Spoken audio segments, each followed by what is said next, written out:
சென்னையில் 11 நாட்களாக போராடி வரும் தூய்மைப் பணியாளர்களுக்கு தமிழக வெற்றிக் கழகம் கட்சியின் தலைவர் விஜய் ஆதரவு தெரிவித்துள்ளார். தூய்மைப் பணியாளர்கள் குழுவை பனையூரில் அவர் சந்தித்துப் பேசினார்.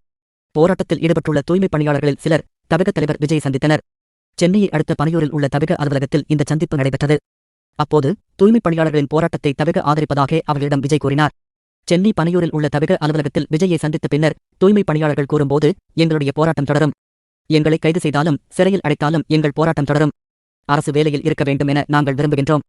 கிட்டத்தட்ட 20 ஆண்டுகள் வேலை செய்த நாங்கள் இந்த பணியில் தொடர வேண்டும் என்று நினைக்கிறோம். இது தொடர்பான வழக்கு நீதிமன்றத்தில் நிலுவையில் உள்ளது. ஆனால் உரிய அனுமதி பெறாமல் சட்டவிரோதமாக பணி நீக்கம் செய்துள்ளனர்.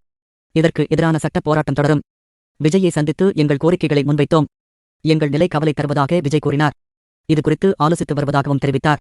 சாதாரண குப்பை அள்ளுபவர்களுக்கு சென்னை மாநகராட்சியில் அரசு பணி வேண்டுமா என்கின்ற அடிப்படையில் எங்களை டீல் செய்கிறார்கள் என்பதையும் அவரிடம் எடுத்துரைத்தோம் என்றனர். ஒப்பந்த அடிப்படையில் பணிபுரியும் தூய்மைப் பணியாளர்களை அரசு நிரந்தரம் செய்ய வேண்டும் என்று வலியுறுத்தியும், தனியாரிடம் வேலையை ஒப்படைப்பதற்கு எதிர்ப்பு தெரிவித்தும் சென்னை மாநகராட்சியின் தலைமை அலுவலகம் அமைந்துள்ள ரிப்பன் மாளிகைக்கு வெளியே 11வது நாளாக தூய்மைப் பணியாளர்கள் இரவு பகலாக போராட்டத்தில் ஈடுபட்டுள்ளனர்.